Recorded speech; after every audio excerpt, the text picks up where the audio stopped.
I'm at the Presa San Jose. San Jose. Okay, I'm at the Presa San Jose right now. I have my phone really close to me because there's a lot of air going on, and I don't want it to be affecting the acoustics. But this is not only a great place to visit with your family and to potentially have your children get hurt sliding down an unofficial slide.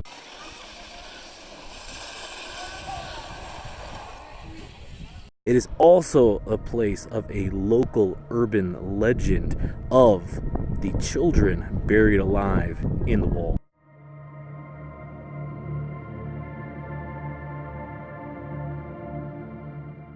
The story goes that two children were buried alive in this wall to help keep it up. Reason being that back in the day there was a theory that if you buried children alive in a bridge or in a dam, which this place is right here, that the spirits of those children would actually protect the bridge. So in the case of any type of foundational issue, that the spirits of those children would cry out at night, because that's what kids do. They cry. And it would warn the city to be able to come rush to the bridge to help rescue it. This story is not as isolated as it might sound. There are actually numerous cases of this around the world, especially in Germany. Gotta leave it up to those Germans to always find a creepy way to do things. But in Germany, whenever there was some type of structure that they would actually sacrifice to ensure its safety. Weirder even than that is the fact that this practice is not isolated even just to Europe. In Japan, there's actually a word for this that I forget, but I'm gonna put it down here so that everyone can see it.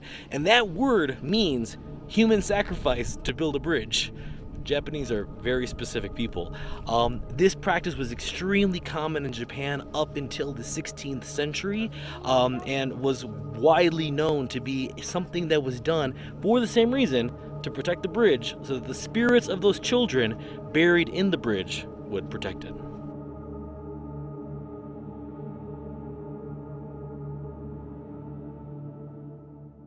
Right, so the San Luis Potosi version of this story is that when they built this, it was super important, and the engineers were under a lot of pressure to make sure that this would work, right? No one had built something like this in the mountains before. This was something that was going to be instrumental to the growth of the actual city of San Luis Potosi, which Potosi, for those of you out there who don't know, means riches, right? And this was a mining town. This was going to be one of the jewels of the Mexican Republic, right? And so the engineers, under a lot of pressure, decided that they were going to go to drastic measures, and they were going to go old school pagan with this, right? And they were going to ensure the safety of the bridge by going to those pagan methods, which they knew were to bury children alive in the walls. So the story goes that the engineer found two peasant children, put them in the walls, gave them a bunch of candy, and then built the bricks around them, basically sealing them off to their death. The creepy part about this story is that this is not the only place in the world where this exact story exists. In Finland, there was a similar version, but instead of candy, the engineer gives the children apples because they're healthier in Finland.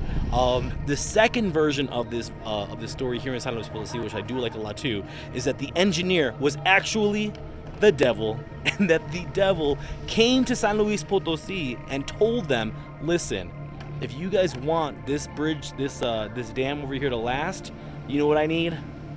I need kids in there. So he's the one that convinced them to actually do this, to be able to take their souls with him. Whichever version is true, it's still creepy and a cool place to hang out with your family. If ever you're in the area of San Luis Potosi, check it out.